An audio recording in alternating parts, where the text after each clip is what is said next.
Alaikum warahmatullahi wabarakatuh. Alhamdulillahi rabbil alamin. Wassalatu wassalamu ala rasulihil karim. Amma ba'd. Fa'a'udzu billahi minasy syaithanir rajim. Bismillahirrahmanirrahim. Wal 'asr. Innal insana lafi khusr. إلا الذين آمنوا وعملوا الصالحات وتواصوا بالحق وتواصوا بالصبر.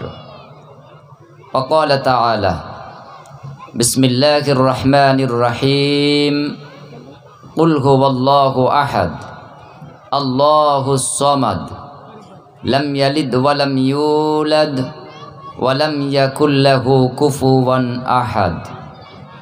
وقال تعالى يا أيها الذين آمنوا اتقوا الله حق تقاته ولا تموتن إلا وأنتم مسلمون واعتصموا بحبل الله جميعا ولا تفرقوا. الآية.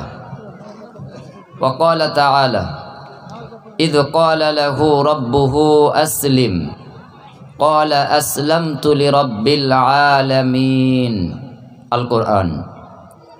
প্রশংসা সবই আল্লাহ সুবহানাহু তাআলার জন্য, যিনি তার অশেষ মেহেরবানিতে তারই দিন সম্পর্কে জানা বোঝা ও আমলের উদ্দেশ্যে আমাদেরকে এখানে উপস্থিত হওয়ার তৌফিক এনায়েত করেছেন। আমরা সেই মহান সত্তা আল্লাহ সুবহানাহু তাআলার সন্তুষ্টির উদ্দেশ্যে শুকরিয়ায় সুজুদ আদায় করি, বলি আলহামদুলিল্লাহ। অতঃপর শতকোটি দরুদ ও সালাম বর্ষিত হোক আদম আলাইহিস সালাতু ওয়াস সালাম থেকে নিয়ে সমস্ত নবী ও রসুলগণের প্রতি, বিশেষ করে শেষ নবী মুহাম্মদুর রাসূলুল্লাহ সাল্লাল্লাহু আলাইহি ওয়াসাল্লামের উপর অজস্র ধারায় বর্ষিত হোক দরুদ ও সালাম। আমরা সকলেই সংক্ষেপে বলি আল্লাহুম্মা সাল্লি আলাইহি ওয়া বারিক আলাইহি ওয়া সাল্লিম তসলিমান কাসীরান কাসীরা। হামদু সানার পর আজকের আয়োজিত ইসলামী প্রোগ্রামের সুযোগ্য সম্মানিত সভাপতি মহাশয়, মঞ্চে উপস্থিত অতিথিবৃন্দ, আমন্ত্রিত উলামায়ে কেরাম এবং আজকের এই প্রোগ্রামের মধ্যমণিজন অর্থাৎ শ্রোতামণ্ডলী, আপনারা ইসলামিক অভিবাদন সূচনাতেই জ্ঞাপন করছি, পুনর্বার জ্ঞাপন করছি, আসসালামু আলাইকুম ওয়া রাহমাতুল্লাহি ওয়া বারাকাতুহু। আমি অনুরোধ করছি যেসব ভাইয়েরা দাঁড়িয়ে আছেন, সামনে অনেক জায়গা ফাঁকা আছে, অনুগ্রহপূর্বক আপনারা একটু বসে পড়ুন। মজলিসের যে আদব, এটা রক্ষা করুন। আমরা খুব লম্বা দীর্ঘ আলোচনা রাখবো না ইনশাআল্লাহ। গুরুত্বপূর্ণ কয়েকটি দিক নিয়ে আজকে আমি কথা বলবার চেষ্টা করব। আজ আমার আলোচ্য বিষয় বর্তমান প্রেক্ষাপটে আমাদের করণীয় এবং বর্জনীয়। সাধারণত আমি গতানুগতিক ধর্মসভা বা জলসার বক্তা যারা আমরা যে ধরনের আলোচনা করি তার থেকে একটু ব্যতিক্রম আলোচনা করবার চেষ্টা করে থাকি। আজকে আমি করণীয় এবং আমাদের বর্জনীয় সম্পর্কে কিছু দিক নির্দেশনা দেবার চেষ্টা করব, যা ব্যক্তি, পরিবার এবং সামাজিক জীবনে ইনশাআল্লাহ আমাদের সফলতা বয়ে আনতে সমর্থবান হবে। আল্লাহ সুবহানাহু তাআলার কাছে আমি এই প্রার্থনা করি, তিনি যেন আমাদেরকে কবুল ও মঞ্জুর করেন এবং পবিত্র কোরআন ও সহিহ হাদিস অনুযায়ী আমাদের জীবন, আমাদের পরিবার, আমাদের এই সমাজকে সঠিকভাবে অধিষ্ঠিত করেন। আমরা সবাই বলি আমিন সুম্মা আমিন। আলোচ্য বিষয় বর্তমান প্রেক্ষাপটে আমাদের করণীয় ও বর্জনীয়। আসলে আপনি যখন একটা পরিবার পরিচালনা করেন তখন নিশ্চয়ই আপনার কিছু মেধা আছে, আপনার বিবেক তো আছেই। এই মেধাটাকেই যদি আপনি সুস্থভাবে কাজে লাগাতে পারি, তাহলে আমরা আমাদের সমাজকে একটা মেধাবী সমাজে পরিণত করতে পারি। যে সমাজে একটা ছোট্ট ছেলে অথবা ছোট্ট মেয়ে এত কিছু ভবিষ্যৎ এত বড় ভবিষ্যৎ পূর্ণ হতে পারে শুধুমাত্র আমাদের মেধাটাকে যদি তাদের উপরে আমরা প্রয়োগ করি। আপনি হয়তো ভাবছেন আপনার এই ছেলেটা, আপনার এই মেয়েটা আপনার কথা শোনে না, ঠিক মতন স্কুলে যায় না, ঠিক মতন মাদ্রাসায় যায় না, অথবা সে আপনার দৃষ্টিতে অনেকটা বেয়াদব। এই বাচ্চাটাকে যদি আপনি কাউন্সেলিং করে, এই বাচ্চাটাকে যদি আপনি সঠিক পরিচর্যা দিয়ে একটু লালন পালনের মাধ্যমে যত্নবান হতে পারেন, তাহলে সে একদিন এই সমাজেরই, এই দেশেরই রাষ্ট্রপতি, প্রধানমন্ত্রী অথবা এমপি, এমএলএ হতে পারে, সমাজের একটা কর্তায় পরিণত হতে পারে। অথচ আপনি তাকে বাপ হিসেবে, মা হিসেবে মূল্যায়ন করেছেন খুবই কম, খুবই কম। এত কম মূল্যায়ন করেছেন যে এই সমাজ ব্যবস্থায় সবথেকে বেশি অবহেলিত একজন পিতার কাছে তার ছেলে বা মেয়ে, একজন মায়ের কাছে তার সন্তান সবথেকে অবহেলিত। এই জন্য সাধারণত আমি একটা প্রশ্ন করি, আজও আপনাদের কাছে রাখছি, যে আপনার যে রেখে যাওয়া সম্পদ, নগদ অর্থ, জমাজমি, সহায় সম্পদ, এগুলির হকদার সবথেকে বেশি কে? আপনার ছেলে মেয়ে নাকি অন্য কেউ? নিশ্চয়ই আমাদের ছেলে মেয়ে আমাদের সম্পত্তিতে হক বেশি রাখে। কিন্তু দেখেন, আমাদের জীবনের সবথেকে বড় সম্পদ হচ্ছে শিষ্টাচার, আদর্শ, নৈতিকতা, নীতিমালা। আমার জীবনের যে কর্ম সম্পাদন আছে, এই কর্মশৈলী, এটা হলো আমাদের জীবনের সর্বশ্রেষ্ঠ সম্পদ। আপনার অর্থকড়ি নেই, কিন্তু আপনার সততা আছে। আপনার জমাজমি নেই, কিন্তু আপনার আমানতদারিতা আছে। আপনি মানুষের কাছে এত সম্পদশালী যে তার কাছে গচ্ছিত অর্থগুলি অন্য জায়গায় নিরাপদ না মনে করে আপনার কাছে এনে সে জমা করে, গচ্ছিত করতে চায়, সিকিউরিটি পায় আপনার কাছে। এটা হলো আপনি সম্পদশালী, তার একটা প্রামাণ্যতা, একটা নিদর্শন, একটা বৈশিষ্ট্য। তো আপনি বাপ, আপনি মা, আপনি অভিভাবক, অভিভাবিকা, আপনি সমাজের কর্তা, আপনি মসজিদের ইমাম, আপনি ওয়াইজিন, আপনি সমাজের পথ নির্দেশদাতা। আপনার যে সম্পদ, নৈতিক আদর্শ, চরিত্র, এটা যদি আপনি আপনার ছেলেকে বঞ্চিত করেন, মেয়েকে বঞ্চিত করেন, আপনি আপনার এই 2 কোটি টাকা, 2 লাখ টাকা, 2 বিঘা জমি, 5 বিঘা জমি ওই ছেলে মেয়ের জন্য রেখে যে লাভটা কি? এই 2 বিঘা জমি, এটা তো ওই ছেলে ভুল বুঝে বিক্রি করে দিতে পারে, রেখে যাওয়া 2 লাখ টাকা ডাকাতি করে নিয়ে যেতে পারে। কিন্তু আপনি যে আচরণ শৈলী, যে শিষ্টাচার, যে নৈতিকতা, যে আমানতদারিতা, যে ধর্মপরায়ণতা, এটা আপনি অর্জন করেছিলেন, তা আপনি ছেলে মেয়ের মধ্যে বিতরণ করে গেছেন। আপনি আপনার পরিবারকে একটা ধর্মপরায়ণ পরিবারে গণ্য করতে পেরেছেন। এই যে মহাসম্পদ, এই সম্পদ দেওয়ার কারণে এই সন্তানটাই একদিন এই সমাজকে একটা সঠিক নির্দেশনা দিয়ে একটা এমএলএ হতে পারে, এমপি হতে পারে, প্রধানমন্ত্রী হতে পারে, রাষ্ট্রপতি হতে পারে, আইপিএস হতে পারে, আরও অনেক অনেক গুণে তারা গুণান্বিত হতে পারে। কিন্তু দুর্ভাগ্য, আমি বাপ, আমি ব্যর্থ, আমি মা, আমি ব্যর্থ। আমি আমার সমস্ত ভালো ব্যবহার আমার পাশে থানার পাড়া বাজারে যেয়ে দেখাই, আমার সব থেকে ভালো আচরণগুলি আমি নতিডাঙ্গা যেয়ে দেখাই, আমার সব থেকে ভালো ব্যবহারগুলি আমি কৃষ্ণনগর যেয়ে দেখাই। কিন্তু আমারই ঘরে, আমারই ঔরসজাত, আমার ছেলে মেয়ে, তাদেরকে আমি আমার এই মহাসম্পদ, আমার আচরণ শৈলী থেকে বঞ্চিত করি। আমি তাদের উপর রূঢ়, আমি তাদের উপরে কঠোর, আমি তাদের উপরে খড়গহস্ত, আমি সবসময় তাদের উপর রাগান্বিত। আমি আমার আলোচনার সূচনাতে আমি আমার অভিভাবক পিতা এবং মাতাকে দৃষ্টি আকর্ষণ করছি, তার দিল এবং কলিজায় আমি পৌঁছানোর চেষ্টা করছি। আলোচ্য বিষয় আমাদের করণীয়, বর্জনীয়। নাম্বার 1, আমি, এই শব্দটা প্রত্যাখ্যান করতে হবে। আমি বলতে কোনো কিছু ইসলামে নেই, হবে আমরা। আপনি বাড়িতে একজন পুরুষ,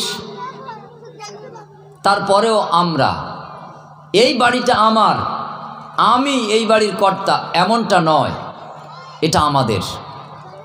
এই জলসাটা আমার, এমনটা নয়, এই জলসাটা আমাদের। এই সমাজটা আমার, এমনটা নয়, সমাজটা আমাদের। যখন আপনি আপনাকে গৌণ করে দিতে পারবেন,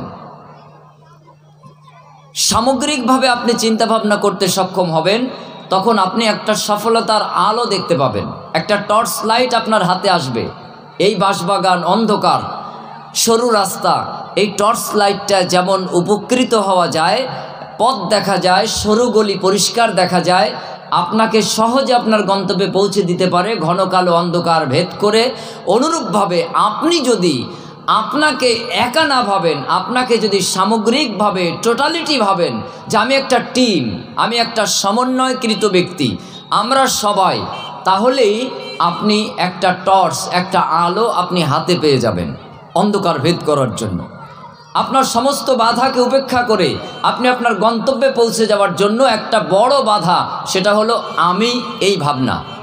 এই ভাবনাকে ছেড়ে দিন, ফিরে আসুন আল্লাহ সুবহানাহু ওয়া তাআলার দেওয়া ওই বিধিনিষেধের দিকে, যে বিধিনিষেধ মানব জাতির কল্যাণের জন্য মহান সত্তা আল্লাহ সুবহানাহু ওয়া তাআলা নাজিল করেছেন। সূরাতুল মায়েদা আয়াত নম্বর 15, ক্বাদ জাআকুম মিনাল্লাহি নূরুন ওয়া কিতাবুম মুবিন, তোমাদের কাছে এসেছে স্পষ্ট একটা জ্যোতি এবং সুস্পষ্ট কিতাব।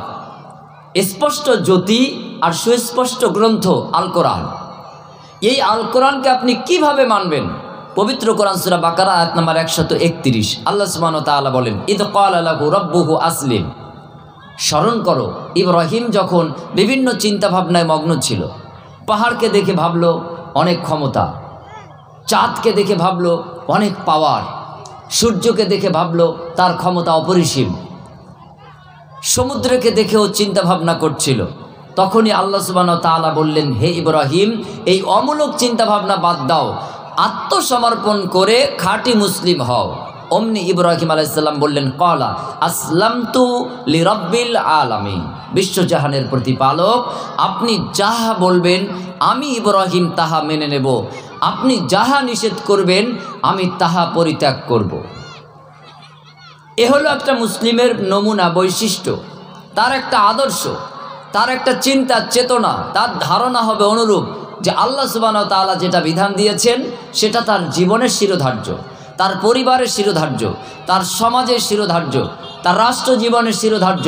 তবেই কেবল পরকালীন জীবনে মুক্তির আলো, হেদায়াত আর নাজাত, জাহান্নাম থেকে বেঁচে জান্নাত প্রাপ্তি সম্ভব, অন্যথায় নয়। সূরা আল মুমিনুন আয়াত নম্বর 1 থেকে 11 আল্লাহ সুবহানাহু ওয়া তাআলা এখানে মানব জীবনের সর্বোৎকৃষ্ট শ্রেণী যারা মুমিন এবং মুমিনাত, তাদের কয়েকটি গুণ ও বৈশিষ্ট্য বর্ণনা করেছেন।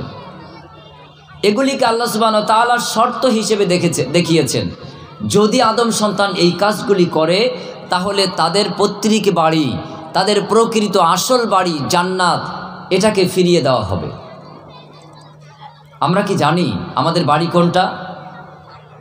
আমাদের ঘরে যেসব মেয়েরা স্ত্রী হিসেবে আসে, তারা মাস অন্তর হয়তো বলে যে আমরা একটু বাপের বাড়িতে যেতে চাই, হয়তো 3 মাস অন্তর বলে একটু বাপের বাড়িতে যেতে মন চাচ্ছে, তারা যায়ও। এটা তো এই দুনিয়াবি ক্ষেত্রে। আসলে আমাদের বাড়ি কোনটা? আমাদের পৈতৃক বাড়ি, মাতৃবাড়ি, প্রকৃত আসল বাড়ি কোনটা? আসল বাড়ি হচ্ছে জান্নাত। এই জান্নাতের জন্যই আমরা সৃষ্টি, আমরা ছিলামও জান্নাতে। কিন্তু আমাদের বাপ এবং মা হাওয়া আলাইহিস সালাম এবং আদম আলাইহিস সালাম, তারা একটি নিষিদ্ধ কাজ করে ফেলেছিলেন। আল্লাহ তাদেরকে জান্নাত থেকে বহিষ্কার করে দিলেন, আর তাদেরকে নির্দিষ্ট একটা সময়কাল, আয়ুষ্কাল দিলেন যে এই সময়ের মধ্যে এই হালাল কাজগুলি সম্পাদন করবে আর হারাম কাজ থেকে বেঁচে থাকবে। যদি পারো তাহলে তোমার খেসারাত হয়ে গেল, তোমার ত্যাগ তিতিক্ষা ইস্তেগফার হয়ে গেল, তোমাকে তোমার আসল ঠিকানা জান্নাত আবার ফিরিয়ে দেওয়া হবে। আমরা তাদের সন্তান হিসেবে একই শর্তে যুক্ত। কিন্তু দুর্ভাগ্য, আমরা সবাই জান্নাত চাই, কিন্তু জান্নাতে যাবার জন্য যে শর্তসমূহ আছে এগুলি আমরা মান্যতা দিতে চাই না। আমরা প্রত্যেকে আমাদের জীবনের সফলতা চাই, পারলৌকিক জীবনে মুক্তি চাই, কিন্তু আমাদের এই মুক্তির জন্য যা করণীয় আছে সেটা কিন্তু আমরা ঘুণাক্ষরও করে দেখি না। আজকে আমি, আমার পরে আরও 2 জন আলোচক আছে আলহামদুলিল্লাহ, পূর্বেও অনেকে আলোচনা করেছেন। পূর্বে যিনি আলোচনা করেছেন আপনাদের এলাকারই সুযোগ্য সন্তান, অত্যন্ত গুরুত্বপূর্ণ আলোচনা করেছেন। আমি আগেই বলেছি একটু ভিন্ন ধর্মী আলোচনা আপনাদের জন্য আমি রাখতে চাই, যেটা আপনার এই পারিবারিক শৈলী, সুবিন্যস্ত একটা পরিবেশ, একটা পরিপাটি সমাজ ব্যবস্থায় অত্যন্ত গুরুত্বপূর্ণ ভূমিকা রাখতে পারে। একটু বোঝার চেষ্টা করুন। সম্মানিত উপস্থিতি, আমার দিনী ভাই এবং বোন, আমি আপনাদের জন্যই এসেছি আল্লাহর রহমতে। যারা রাস্তাঘাটে ঘোরাফেরা করছেন, আগামীকালও আপনি ঘুরতে পারবেন, গল্প করার সুযোগ পাবেন, কিন্তু আমি এই কথাগুলি আগামীকাল আপনার সামনে আর বলতে পারবো এমন কোনো গ্যারান্টি নেই। আমি প্রতিটি আলোচনায় এটা মনে করি আমার জীবনের শেষ আলোচনা এটি। আপনার সাথে হয়তো আমার এটাই শেষ দেখা। এই কথাগুলি 1 ঘন্টা 1.5 ঘন্টা, এটাই আপনার সাথে আমার জীবনের একমাত্র শেষ আলোচনা হতে পারে। আমি দাঁড়িয়ে কথা বলছি, বসতে পারবো যেমন গ্যারান্টি নেই, আপনি বসে কথা শুনছেন দাঁড়াতে পারবেন এরও কোনো গ্যারান্টি নেই। আল্লাহ সুবহানাহু ওয়া তাআলা বলছেন সূরা মুলক আয়াত নাম্বার 2, আল্লাযী খালাকাল মাউতা ওয়াল হায়াতা লিয়াবলুয়াকুম আইয়ুকুম আহসানু আমালা। আমি মানুষের জীবন এবং মরণ সৃষ্টি করেছি, আমি দেখতে চাই কার আমল কত ভালো। আইয়ুকুম আহসানু আমালা, তার কর্মনীতি এটা কার কত ভালো, এটা আমি দেখতে চাই। এই যে 40, এই যে 50, এই যে 60 বছর, এটা কিন্তু একটা পরীক্ষার হল রুম, একটা পরীক্ষার সময়কাল। দেখেন, আপনার একটা ছেলে মাধ্যমিক পরীক্ষা দিচ্ছে, হলে ঢুকেছে, 3 ঘন্টার সময় আছে, তার প্রশ্নপত্র হাতে দেওয়া হলো, প্রশ্নপত্র হাতে এসেছে, হলরুম নিস্তব্ধ, কেউ আওয়াজ করছে না, বিশৃঙ্খলা করছে না, সবাই লিখছে, আপনার ছেলেটাও লিখলো। তবে প্রশ্নপত্রে যে প্রশ্ন আছে তার সদুত্তর না লিখে তারই এক বন্ধু ফ্রেন্ডের কাছে একটা চিঠি লিখলো। এই চিঠিটা 3 ঘন্টা ব্যাপী লিখলো। এরপর চিঠিটা বাড়িতে নিয়ে আসলো। বাড়িতে এসে আব্বাজানের কাছে চিঠিটা পেশ করলো। আম্মি জানের কাছে চিঠিটা পড়িয়ে শোনালো যে আব্বু এবং আম্মু, আমি আমার জীবনের সবথেকে প্রিয় মানুষটির জন্য একটা চিঠি লেখার সময় তলাশ করছিলাম, পাইনি। কিন্তু মাধ্যমিক পরীক্ষার হল রুম এত নীরব এবং নিস্তব্ধ, ওই সময়টাই উপযোগী বলে মনে করেছি। তাই আমি আমার বন্ধুর জন্য একটা সুন্দর হস্তলেখায় একটা চিঠি লিখেছি। সে একটা সুন্দর চিঠি লিখে আপনাকে পড়ে শুনিয়ে দিল। আপনি বাপ, আপনি মা, এই ছেলের চিঠির খবর শুনে আপনি খুশি হবেন না অখুশি হবেন? বলবেন 10টা বছর ধরে এত খরচ করে মাধ্যমিক পরীক্ষায় বসালাম, আর পরীক্ষা হলের মধ্যে বসে তুমি প্রশ্নের উত্তর না দিয়ে তুমি তোমার প্রিয়জনের জন্য চিঠি লিখে তোমার 10 বছরকে নষ্ট করেছ, 15টা বছরকে ক্ষতিগ্রস্ত করেছ, তুমি তোমার জীবনকে অবমূল্যায়ন করেছ। কারণ তোমার এই মাধ্যমিক পরীক্ষার আগ পর্যন্ত, তোমার নার্সারি থেকে মাধ্যমিক পর্যন্ত এই সময়কালটা, আজকে এই পরীক্ষা বোর্ডের পরীক্ষার মাধ্যমে মূল্যায়ন হয়, সমাজ ব্যবস্থায় ডিগ্রি হাসিল হয়। তোমার এই ডিগ্রির কারণে মানুষ তোমাকে মূল্যায়ন করবে, তোমার মেধার বিকাশ ঘটবে এবং মানুষ এটাকে দেখে বুঝতে পারবে তুমি মেধাবী। কিন্তু তুমি সেই পরীক্ষাকে গুরুত্ব না দিয়ে তুমি এটাকে নীরবতা মনে করেছো। আজকে অনুরূপভাবে আমার এই 50 বছর, আমার এই 60 বছর, আমাদের এই 50-60 বছরের সময়কালটাকেও আমরা পরীক্ষার হল রুম মনে না করে আমরা আমাদের জীবনের একটা উল্লাস, আনন্দ, ফুর্তি ঘন পরিবেশ বলে মনে করছি। তাই তো আজকে ধর্মসভার ব্যবস্থা হয়েছে, লাখ টাকা খরচ করে রাস্তায় যুবক যুবতী ঘোরাফেরা করছে। বাড়িতে বসে আজকে অনেক আত্মীয় স্বজন এসেছে, রান্না বান্না, খাওয়া দাওয়া আয়োজন। কেন? কি প্রয়োজন আজকের এইটা? এটা কি দরকার ছিল? কোনো অবস্থা থেকে এটার প্রয়োজনীয়তা আছে? আজকে আপনি আপনার বাড়িতে কেন আত্মীয়দেরকে দাওয়াত দিলেন? আজকে আপনার বাড়িতে কেন বিরিয়ানি রান্না হলো? আজকে আপনার বাড়িতে কেন এত আয়োজন হলো? এটা আপনার ভুল সিদ্ধান্ত। পাল্টাতে হবে এই সিদ্ধান্ত। এই সিদ্ধান্ত থেকে ফিরে আসতে হবে যদি আমি আপনি মুক্তি চাই, যদি আমরা সত্যি আমাদের গন্তব্যে পৌঁছাতে চাই, যদি আমরা আমাদের হারানো গৌরব ফিরে পেতে চাই, হারানো পৈতৃক ভিটে বাড়ি যদি আমরা আবার ফিরে পেতে চাই, তাহলে এই সিদ্ধান্ত থেকে ফিরে আসতে হবে। আজকে সমাজের প্রত্যেকটি বাড়িতে গত রাতে যেভাবে সাধারণ রান্নাবান্না হয়েছিল তাই হবে। সাধারণ রান্নাবান্না, বরং তার থেকে আজকে কম হবে। যদি আজকের এই জলসার শেষে কিছু খাবারের ব্যবস্থা থাকে, এই খাবারে অংশগ্রহণ করা হবে। প্রয়োজনে এই খাবারে আজকে অক্তের চাল, ডাল, আলু, পেঁয়াজ দিয়ে আমি যুক্ত হব। আমার ফ্যামিলিতে যে কয়জনের যতটুকু খাবার আজকে রাত্রে লাগে, এই ততটুকু খাবারের পরিমাণ চাল, ডাল, আলু, পেঁয়াজ, তরি তরকারি, অর্থবিত্ত দিয়ে আজকে এই হাঁড়ি, এই ড্যাগ আমরা ভরে দেব। এখানে আমার ফ্যামিলি বসবে, তারা এখানে আজকে বসবে। রাত 11টায় শেষ, রাত 10টায় শেষ, রাত 12টায় শেষ, তখন আমরা একসাথে বসে সকলে খেয়ে এখান থেকে যাব। আজকে আমাদের বাড়ি এশার নামাজও শেষ, বাড়ির দরজা বন্ধ, পুরুষ পুরুষের প্যান্ডেলে, নারী নারীর প্যান্ডেলে। আজকে 5 জন বক্তা আছে, 3 জন বক্তা আছে, তারা বিষয়ের উপরে আমাদেরকে টিপস দেবেন, আমাদেরকে দিক নির্দেশনা দেবেন। 1 সপ্তাহের বাজেট পেশ হবে, 1 মাসের বাজেট পেশ হবে, 1 বছরের বাজেট পেশ হবে। এইভাবে আমরা আমাদের জীবনকে, আমাদের পরিবারকে, আমাদের সমাজকে আমরা পরিচালনা করব। এটাই হবে আমাদের এই জলসার একটা উদ্দেশ্য, একটা লক্ষ্যের অন্তর্ভুক্ত। কিন্তু সেটা কি হয়? হয় না। আজকে জলসা মানে একটা সংস্কৃতি, একটা আনন্দের মুহূর্ত। বিভিন্ন আত্মীয় স্বজন বাড়িতে এসে এই সমাজ আয়োজন করেছে, কিন্তু তাদের আজকে জলসা শোনার সুযোগ নেই। পার্শ্ববর্তী গ্রাম থেকে এসে তারা জলসা শুনবে, অন্য পঞ্চায়েত থেকে এসে তারা জলসা শুনবে। এই সিদ্ধান্ত ভুল, সিদ্ধান্ত পাল্টাতে হবে। দূর থেকে আসুক, কিন্তু আমরা থাকবো অগ্র কাতারে, সামনের সারিতে। আমরাই আজকে এই আলোচনা শ্রবণ করে সমাজ আমরা উপকৃত করবার চেষ্টা করব। সম্মানিত উপস্থিতি, এখনও অনেক ভাই দাঁড়িয়ে আছেন, আমি দাঁড়িয়ে বক্তব্য দিচ্ছি। একটা ছোট্ট কথা আপনার জন্য বলি, জালাসা ইয়াজলুসু ফাহুয়া মাজলিসুন। এই যে জালসা, এই জালাসা শব্দ থেকে এসেছে। মাজলিস অনেকগুলি মানুষ যেখানে বসে, সেটাকে মাজলিস বলা হয়। আর জালসা বসার স্থান। একজন মাত্র ব্যক্তি তিনি দাঁড়িয়ে কথা বলবেন, তিনি হলেন আলোচক, বক্তা। বাকি সকলে বসে থাকবে, বসে শ্রবণ করবে। সূরা আল আরাফ আয়াত নাম্বার 204, ওয়াইদা কুরিয়াল কোরআন ফাসতামিউ লাহু ওয়া আনসিতু লাআল্লাকুম তুরহামুন।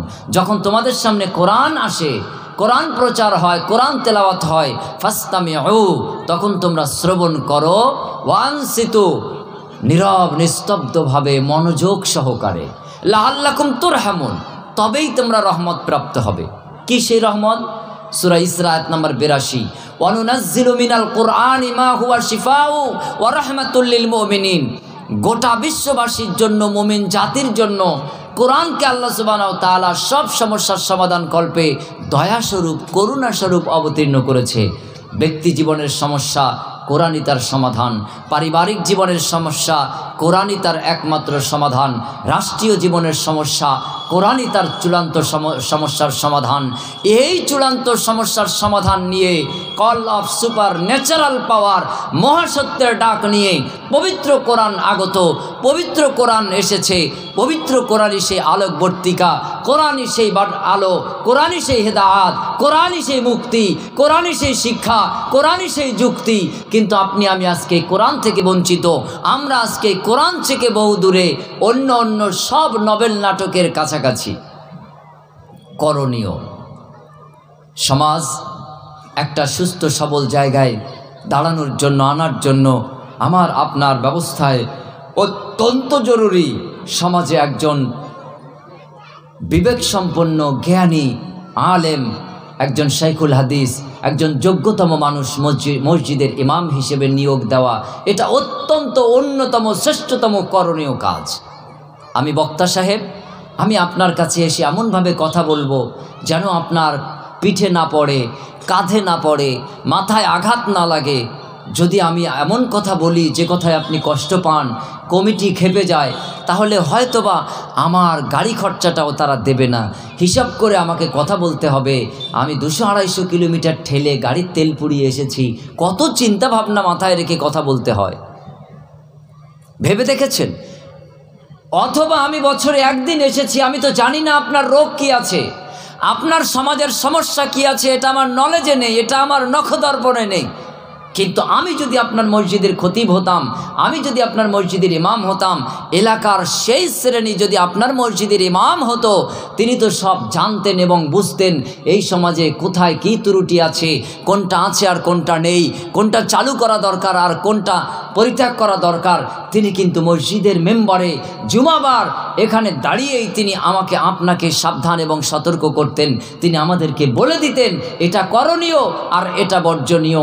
এক সপ্তাহের বাজেট তিনি জুমার মেম্বারে ধাপে দাঁড়িয়ে দাঁড়িয়ে চোখে আঙ্গুল দিয়ে কোরআনের আয়াত আর সহিহ হাদিসগুলি দিয়ে আমাদেরকে বুঝিয়ে দিতেন। আমরা সামনে পুরুষরা থাকতাম, পর্দার অন্তরালে মহিলারা থাকতো। তারা এখান থেকে এসে একটা সপ্তাহ এই কোরআনি খসড়া পরিকল্পনা বাজেট দিয়ে তার পরিবার, তার সমাজকে সে ধন্য করতে সক্ষম হতো। আমরা কি সেটা পেরেছি? আমরা পারিনি। প্রাইমারি স্কুলের টিচার সাহেবের, শিক্ষক সাহেবের বেতন 35,000 টাকা, 40,000 টাকা, আরও বাড়ুক বলি আমি। সরকার আরও বাড়িয়ে দিক। হাই স্কুলের টিচারের বেতন 50, 55, 60 আরও বাড়ুক, আল্লাহ বরকত দান করুক। কিন্তু সেই সাথে সাথে আমাদের মসজিদের ইমামকে যেমন যোগ্য ইমাম হিসেবে চাই, তদ্রূপ তার বেতন, তার সাম্মানিক, তার মর্যাদা, তার হাদিয়াটাও প্রাইমারি স্কুল, হাই স্কুলের স্কেলে আমাদের দেওয়া উচিত। ইমাম নিয়োগ হবে ইন্টারভিউর মাধ্যমে, ইমাম নিয়োগ হবে পরীক্ষা দেওয়ার মাধ্যমে, লিখিত, মৌখিক। আগে যেখানে চাকরি করেছেন তার ক্যারেক্টার সার্টিফিকেট, তারপরে তার সেখানকার লিভিং সার্টিফিকেট হবে, সেখানে তার কি আচরণ ছিল, কি কাজকর্ম ছিল, অলস না ঘুমতো ইত্যাদি, এইসব খোঁজ খবর নিয়ে তারপর আমরা আমাদের ইমাম নিয়োগ দেব। যদি আমরা সেইটা করতে পারতাম তাহলে আজকে লাখ টাকা খরচ করে আমার মতন ভাড়াটিয়ে একজন বাকপটু মানুষকে ডেকে এনে 1 ঘন্টা 1.5 ঘন্টা বক্তব্য শুনতে হতো না। আপনার এলাকার ওই হাফেজ, আপনার এলাকার ওই কারি সাহেব, ওই ইমাম সাহেব, ওই মাওলানা সাহেব, মুফতি সাহেব, তিনি আপনার পরিবার, আপনার সমাজ পরিচালনার জন্য যথেষ্ট ছিল। দেখেন, বক্তা বাকপটু, কথা বলতে পারেন যিনি বেশি, তিনি বক্তা। অথচ ইসলাম কি বলেছে? আমাদেরকে স্রষ্টা কিভাবে সৃষ্টি করেছেন দেখেন। আমাদের কান দুটি, চোখ দুটি, কিন্তু গাল, মুখ একটি। কান বেশি তার মানে শোনো বেশি, চোখ বেশি তার মানে দেখো বেশি, মুখ একটা কম তার মানে কথা বলো কম, খাও কম। আমরা তার বিপরীত করি। বক্তা, সারা রাত বক্তব্য দিতে হবে আমাদের, কত কাজ। বক্তব্য দেওয়াটাই আমাদের কর্ম। এটা কি হয়? কোন নবী রসুলদের কি এই পেশা ছিল? কোন সাহাবী কি এই পেশা গ্রহণ করেছিলেন? কোন তাবাঈ কি এই পেশা নিয়েছিলেন? কোন তাবাঈ কি কোনোদিন এই পেশা অর্জন করেছেন? সালফে সালেহিনগণ কেউ কি এই পেশায় নিয়োজিত ছিলেন?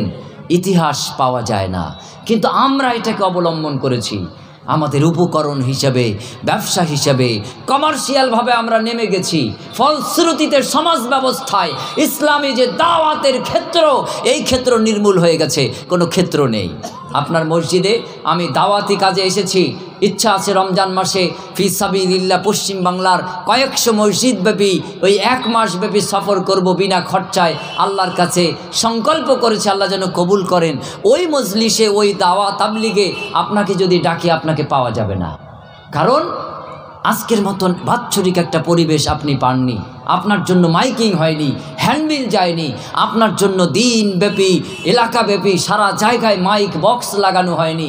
মসজিদের মধ্যে বারান্দায় ওই একটা লাইট জ্বালিয়ে হয়তো জোহরের পরে, নয় ফজরের পরে, নয় আসরের পরে, না হয় মাগরিবের আগে পরে, না হয় এশা তারাবির আগে পরে, এই সময় 10-15 মিনিট আপনার সামনে আমি হয়তো দাঁড়াবো, আল্লাহ তৌফিক দিলে 2-5 মিনিট কথা বলবো।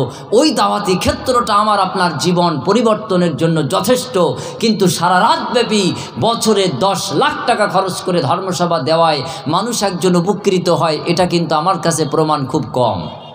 এক সময় আমি সুর দিয়ে বক্তব্য রাখতাম, হাজার হাজার মানুষ, রাত 12টায় উঠেছি, ফজরের আজান হয়ে গেছে, তাও মাইক ছাড়িনি, বক্তব্য চলছে।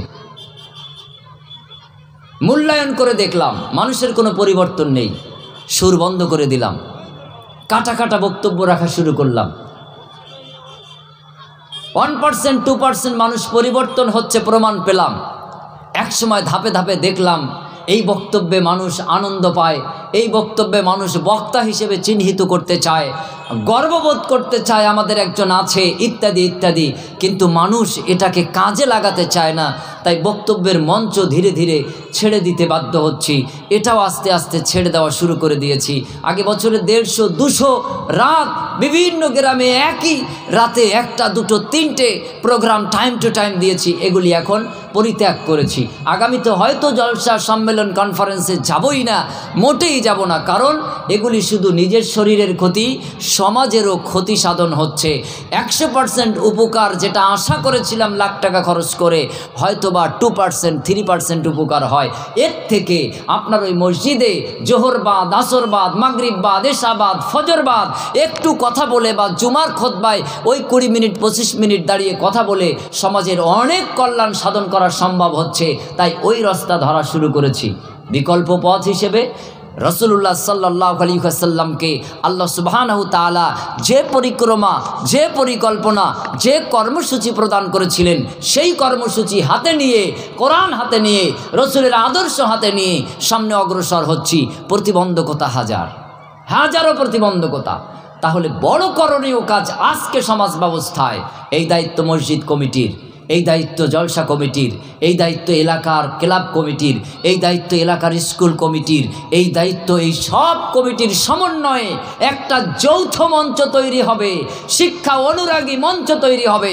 তাদের কাজ হবে এই মসজিদে প্রতিটি জুমায় এলাকার যত বড় বড় আলেম ওলামা আছে ধারাবাহিকভাবে তাদেরকে এখানে এনে সুযোগ করে দেওয়া, বিষয়ভিত্তিক আলোচনার ব্যবস্থা করা।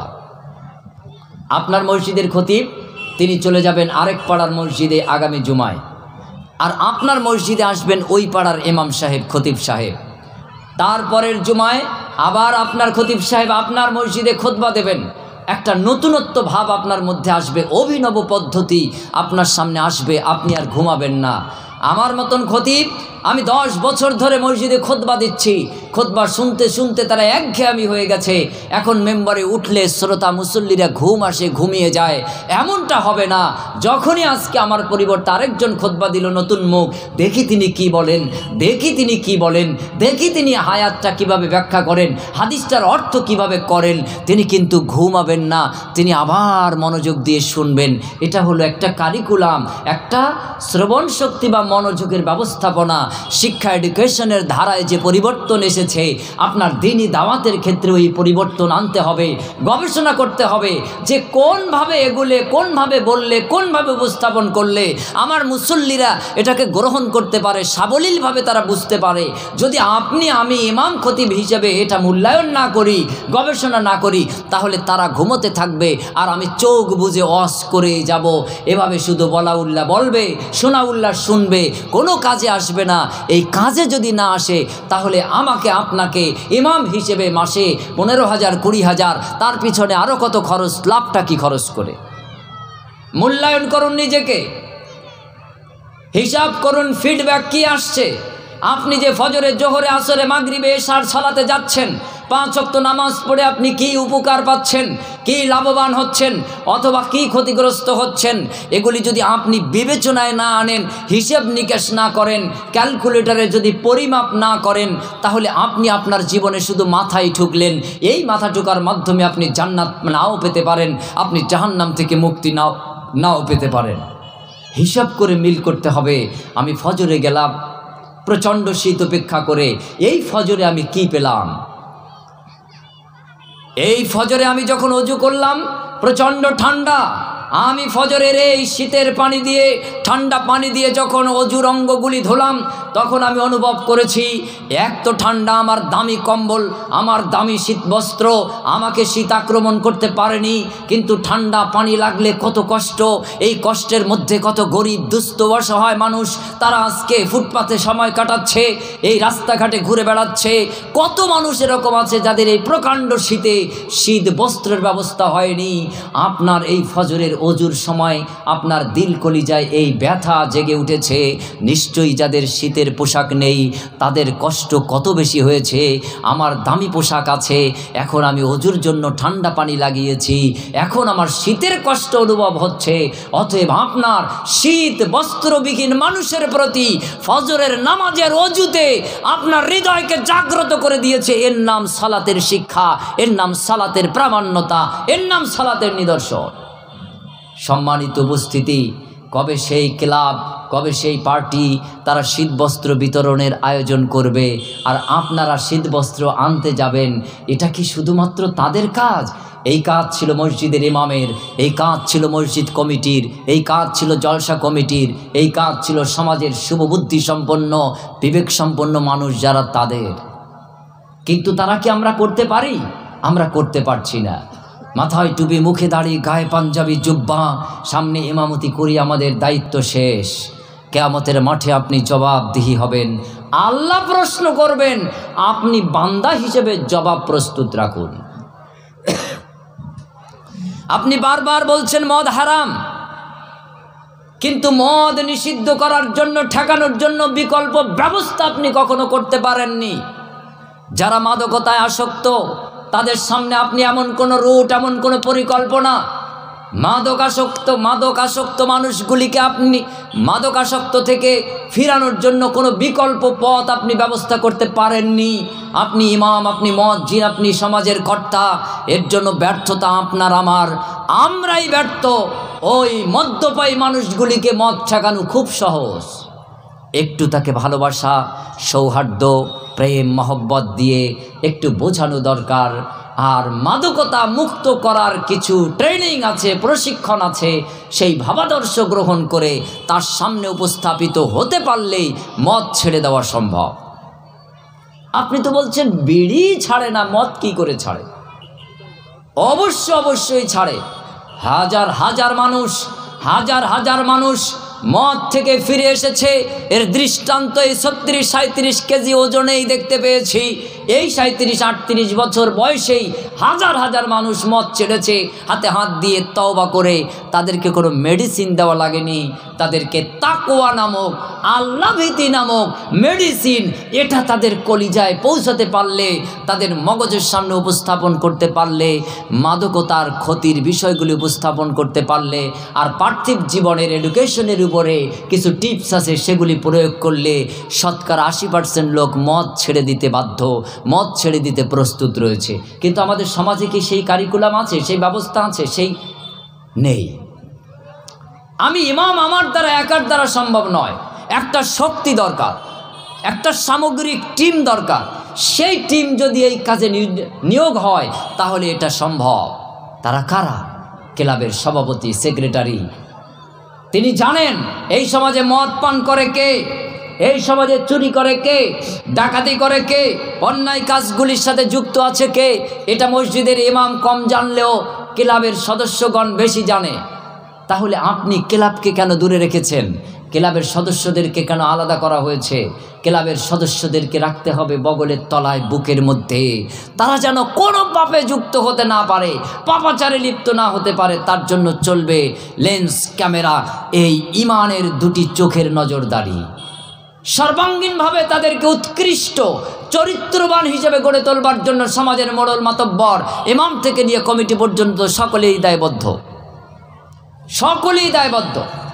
মহান সত্তা আল্লাহ সুবহানাহু ওয়া তাআলা এই জন্য বলছেন সূরা আল ইমরান আয়াত নাম্বার 210, কুনতুম খায়রা উম্মাতিন উখরিজাত লিন-নাস তা'মুরুনা বিল মা'রুফি ওয়া তানহাউনা আনিল মুনকার।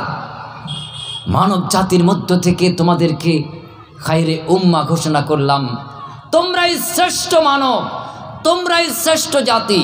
তোমাদের দুটি কাজ, তা'মুরুনা বিল মা'রুফ, সৎ কাজের আদেশ, ওয়া তানহাউনা আনিল মুনকার, অসৎ কাজের বাধা। এই দুটি কাজ তোমাকে করতে হবে। এখন মদ্যপান এটা খারাপ কাজ, এই কাজে বাধা দিতে হবে। জুয়া এটা খারাপ কাজ, এই কাজে বাধা দিতে হবে। লটারি এটা খারাপ কাজ, এই কাজে বাধা দিতে হবে। পুজোর বেদিতে আসক্ত এটা খারাপ কাজ, এই কাজে বাধা দিতে হবে। অপরদিকে কালেমা, সালাত, সিয়াম, হজ, যাকাত প্রভৃতি আমালে সলে, ভালো কর্মগুলির আদেশ দিতে হবে যথাস্থানে, যথার্থভাবে। পৃথিবীর সর্বশ্রেষ্ঠ ভাষা আপনি প্রয়োগ করবেন, সর্বশ্রেষ্ঠ ভালোবাসা আপনি প্রদান করবেন। আপনি একটা ইসলামী নির্দেশ দিতে গেলে, একটা সৎ কাজের আদেশ দিতে গেলে যে ভাষা প্রয়োগ করা উচিত, সেই ভাষা কিন্তু আমাদের নেই। মসজিদের মেম্বারে দাঁড়িয়ে এমন ভাষা প্রয়োগ করি যে আমার কথাগুলি শুনে মানুষ কষ্টে মসজিদ থেকে দূরে সরে যেতে চায়। একটা বেসরকারি স্কুলে গেলে সেই স্কুলের টিচার, শিক্ষকগণ এত মাধুর্যপূর্ণ আচরণ করে যে ওই স্কুলে আমি মাসে 5,000 টাকা ফিস দিয়ে, মান্থলি টাকা দিয়ে, তারপর আমার ছেলেটাকে আমি পড়াতে চাই। আর যখন আমি একটা সরকারি স্কুলের বারান্দায় যাই তখন সেখানকার কর্মীরা এত রূঢ় আচরণ করে যে সরকারি স্কুলের বারান্দা কেন, ওই পাঁচিলের ভিতরে যেতেই মনটা কেমন কেমন হয়। আর মসজিদের ত্রিসীমানায় যেতে তো বহু মানুষের কষ্ট হয়, ভয় হয়, ইত্যাদি ইত্যাদি। কারণ কি? কারণ আমরা আমাদের এমন দাওয়াতির ক্ষেত্র থেকে দূরে যে এমনও ইমাম আমরা দেখেছি, আমি দেখেছি যে ইমাম প্রয়োগ করেছে যে মুসল্লি যদি বেশি হয় তাহলে ইমামের জন্য ক্ষতি, মুসল্লি যদি মসজিদে বাড়ে ইমামের জন্য ক্ষতি। একজনের সাথে আমি একবার বিতর্ক করেছিলাম এই বিষয় নিয়ে। আমি বললাম কিসের ক্ষতি? তিনি বললেন মুসল্লি যদি বাড়ে তো ইমাম সাহেবের শুধু ভুল ধরবে, আর মুসল্লি যদি কম থাকে তো কেউ ভুলই ধরবে না। মুসল্লি যদি বেশি হয় তো বলবে হুজুর জোহরে আসেনি কেন, গত শনিবার ছিল না, আবার এই শনিবারও নেই কেন, শুধু কেন কেন করবে। ওর থেকে মুসল্লি কম, ও শুধু মান্থলি ইমামের বেতনটা দিল, এটাই তো ইমামের জন্য ভালো। চিন্তা করেন আপনি, আমাদের চিন্তা চেতনায় কত তফাৎ, কত ফারাক হয়ে গেছে। কিয়ামতের মাঠে আল্লাহ প্রশ্ন করবেন, আমাকে আপনাকে জবাব দিতে হবে। এই জবাবের জন্য প্রস্তুত আমরা আছি কি? কবে কম্বল শীতবস্ত্র বিতরণ করবে অন্য মানুষ, পার্টি ইত্যাদি? এটা কেন? আরে এই শীত, কঠিন শীত, এই শীত গত 25 বছর দেখা যায়নি, গত 20 বছর দেখা যায়নি। এই শীত বস্ত্র বিতরণ মসজিদের বারান্দা থেকে হবে, জাকাতের টাকায় হতে পারে, না হয় নিজেদের অর্থ সম্পদ থেকে আমরা দিয়ে আমরা এই বিতরণ করব। আমাদের যে বাইতুল মাল ফান্ড হবে, এই ফান্ড থেকে ইমামের নেতৃত্বে, মসজিদের সভাপতির নেতৃত্বে অথবা সমাজের শুভবুদ্ধি সম্পন্ন ব্যক্তিদের নেতৃত্বে আমরা এই কাজ করব। বাজারে একটা পাগল আছে, তার জন্য একটা কম্বল বরাদ্দ হবে। রাস্তা দিয়ে একটা পোশাকবিহীন পাগল ঘোরে, তার জন্য একটা পোশাক বরাদ্দ হবে। 2, 4, 5 জন তাকে একটা রুটি দিয়ে, সে যেটা পছন্দ করে একটা মিষ্টি কথা দিয়ে, তারপর তাকে আমরা একটা প্যান্ট পরিয়ে দেব, একটা গায়ে জামা ঝরিয়ে দেব। এই শীত কাটাবার জন্য তাকে একটা কম্বল পেঁচিয়ে দেব। আরে সে 10 মিনিট পরে খুলে ফেলুক, ওটা আমার দেখার ব্যাপার না। আবার যখন নদীডাঙ্গা যাবে তারা একটা পরিয়ে দেবে, আবার যখন থানার পাড়া যাবে তারা একটা পরিয়ে দেবে, আবার যখন চাপড়া যাবে তারা একটা পরিয়ে দেবে। বলেন তো রাস্তায় কোনো পাগলও কি পোশাকহীন থাকবে? থাকবে না। কেউ কি শীত বস্ত্রহীন থাকবে? থাকবে না। আপনি দেখেন রাস্তার ধারে পঞ্চায়েত থেকে আপনার কি বলে পরিশুদ্ধ পানি ও পানের ব্যবস্থা করে দিয়েছে, ট্যাপ লাগানো আছে, একটা মগ রাখা আছে, শিকল বাঁধা আছে। টাউনে বিভিন্ন জায়গায় দেখা যায়। এই কাজটা সরকারের মাথায় আসলো, বিভিন্ন প্রযুক্তিগত বিদ্যা কৌশলী যারা, তাদের মাথায় আসলো। কিন্তু আমি ইমাম, আমি ওয়াইজিন, আমি সমাজের মোড়ল মাতব্বর, আমি একজন ইমানদার মুমিন মুমিনাত বলে দাবি করি। আমার আপনার মন মগজে কিন্তু এই চিন্তা আসেনি, অথচ এই চিন্তা দিয়েই কিন্তু নবী মুহাম্মদ সাল্লাল্লাহু আলাইহি সাল্লাম বিশ্ব জয় করেছিলেন। আপনার মসজিদের দেয়াল দেখবেন একেবারে পিচ ঢালাইয়ের গায়ে, অথচ পঞ্চায়েতের নিয়ম হলো আপনি যখন ঘর নির্মাণ করবেন পার্শ্ববর্তী জমির থেকে কমপক্ষে 2 ফুট 2.5 ফুট ছেড়ে দেবেন। পৌরসভায় গেলেও তার নিয়ম আছে, কিন্তু আমাদের অধিকাংশ মসজিদগুলি দেখবেন একেবারে পিচ ঢালাই, মসজিদের দেয়াল ঘেঁষে চলে গেছে। অথচ মসজিদে বহু দূর দূরান্ত থেকে লোক আসে, তাদের জুতো রাখার জায়গা লাগে, তাদের গাড়ি রাখার জায়গা লাগে। বিভিন্ন সময় এখানে লোক আলোচনায় বসে, তার জন্য একটা প্রশস্ত জায়গার প্রয়োজন হয়। আমাদের কোনো অধিকাংশ মসজিদগুলিতে কিন্তু সেই জায়গা আমরা দিতে পারি না। আমরা এখানে চাপতে চাপতে চাপতে চাপতে রাস্তা পর্যন্ত নিয়ে যাই, অথচ আমরা ওই মসজিদের মেম্বার থেকে বলি আপনারা যখন ঘর নির্মাণ করবেন তখন পার্শ্বের জমির থেকে 2 ফুট 2.5 ফুট ছেড়ে করবেন। এখন আপনি চিন্তা করেন, আল্লাহ বলছেন লিমা তাকুলুনা মা লা তাফআলুন, যাহা তুমি করো না তাহা বলো কেন? যদি তুমি না করে বলো এটা কিন্তু গণ্য হবে না, এটা কিন্তু মান্যতা পাবে না। এখন আমি যদি ওই মসজিদের কর্তা হই, আমি মসজিদের উদাহরণ দিচ্ছি, মসজিদ ইবাদতগৃহ আল্লাহর ঘর, ওই জায়গার উদাহরণ দিয়ে আমি আমাদের সংকীর্ণতা বোঝানোর চেষ্টা করছি।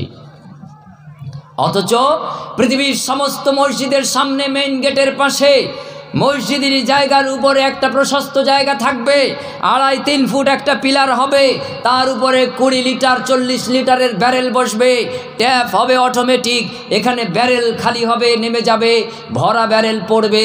একজন মুসলিম নামাজি সে পানি পান করবে, একজন নাস্তিক সেও পানি পান করার অধিকার পাবে, একজন হিন্দু, একজন খ্রিস্টান, একজন বৌদ্ধিস্ট, সকল ধর্মের মানুষ এমনকি বিধর্মী তারাও এখান থেকে পানীয় পান করবে। উপরে লেখা থাকবে আল্লাহর ঘর মসজিদের উপহার। আপনি দেখবেন এই 1 গ্লাস পানীয় চৈত্র মাসে পিপাসা নিবারণের জন্য একজন মানুষ সে যখন পান করবে, সে যদি হিন্দু হয় খ্রিস্টান হয়, ও চিন্তা করবে এই মসজিদ যারা পরিচালনা করে নিশ্চয়ই ওটা মানবপ্রেমী, ওরা মানব দরদি, ওরা সমাজপ্রেমী, ওরা দেশ দরদি। অবশ্যই আপনাকে নিয়ে চিন্তা ফিকির করবে, আপনার মসজিদমুখী হবে, আপনার সাথে সে সখ্যতা, আন্তরিকতা, বন্ধুত্ব স্থাপন করার প্রচেষ্টা রাখবে মৃত্যুর আগ পর্যন্ত। কিন্তু আমাদের মসজিদের পেশাবখানাগুলিও তালা লাগানো হয়, আমাদের মসজিদের টয়লেটগুলি তালা লাগানো হয়, বারবার নিয়ম নীতি টাঙিয়ে দেওয়া হয়, অথচ মসজিদের দরজা থাকবে ওপেন, মসজিদের বাতায়ন হবে খোলা, কিয়ামত পর্যন্ত মসজিদের দরজা খোলা থাকবে। এখানে সকল মানুষ যাওয়ার অধিকার রাখে। পৃথিবীতে কোথাও যার নিরাপত্তা নেই, মসজিদ তাকে নিরাপত্তা দেয়। এটা হলো সেই সালাম, শান্তিপূর্ণ জায়গা, এখানে গেলে মানুষ প্রশান্তি লাভ করে। আপনি মসজিদ তো গোপালপুরের তালা লাগিয়েছেন, টয়লেটও 2টো তালা দিয়ে আটকে দিয়েছেন। চিন্তা করেন আপনি, কেন মসজিদে কি অনুদান কম আসে? মসজিদের কৌটোয় কি টাকা কম আসে? মসজিদে কি বছরে টাকার অভাব হয়? এত অনুদান, এত দান, 2 তলা 4 তলা 5 তলা মসজিদের কি প্রয়োজন? আপনি এই 2 তলা মসজিদে উপর তলাটা হোস্টেল করে দেন, নিচতলাটা নামাজের জন্য রাখুন। জুমাবারে 2 তলায় মানুষ হয়, ওই দিন হোস্টেলের ছেলেরা নেমে যাবে, ওখানে মসজিদে জুমার নামাজের মুসল্লি তারা আসবে। বাকি সারা সপ্তাহ ওখানে আপনার স্কুলের বাচ্চারা থাকবে, স্কুলের টিচাররা থাকবে, আপনার মাদ্রাসার ছাত্ররা থাকবে, টিচাররা থাকবে। ইসলাম কোনোভাবে নিষিদ্ধ করেনি, বরং ইসলাম এই ব্যবস্থাপনা প্রদান করেছে। মাত্র দৈনিক 24 ঘন্টায় 10 × 5 50 মিনিট, 5 ওয়াক্ত নামাজ 50 মিনিট সময় দরকার এই মসজিদে। কিন্তু বাকি যে বিরাট সময়টা, সেই সময়টা মসজিদের কাজ কি? সেই সময়টা মসজিদ হবে শিক্ষা কেন্দ্র, পাঠশালা।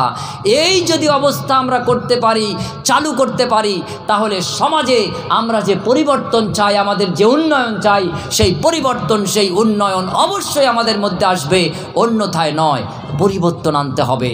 অতএব করণীয়, প্রতিটি মসজিদ চত্বরে আপনি সকলের জন্য পানীয় পানের ব্যবস্থা করুন, প্রত্যেকটি মসজিদে পাঠশালা তৈরি করুন, শিক্ষা কেন্দ্র গড়ে তুলুন।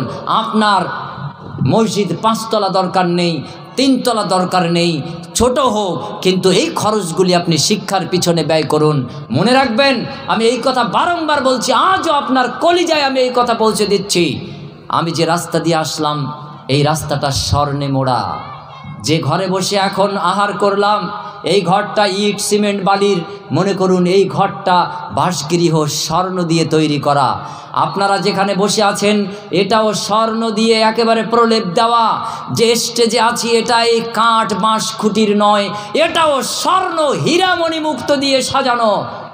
আমরা হয়তো মনে মনে ভাবতে পারি এটাই আমাদের বড় উন্নতি, এটা বড় উন্নতি নয়। পাশে একটা কলেজ, এই কলেজে যত অধ্যাপক সব এসেছে অন্য রাজ্য থেকে, অন্য দেশ থেকে। আমরা সব স্বর্ণের ঘরে বাস করি, স্বর্ণের রাস্তায় চলি, স্বর্ণের উপরে বসি, স্বর্ণের মালিক। কিন্তু আমাদের এডুকেশন নেই, এলেম নেই, বিদ্যা নেই, শিক্ষা নেই। আমাদের একটা স্কুল, সব শিক্ষক বহিরাগত। আমাদের একটা কলেজ, সব প্রফেসর অধ্যাপক বাহিরের ভিনদেশি।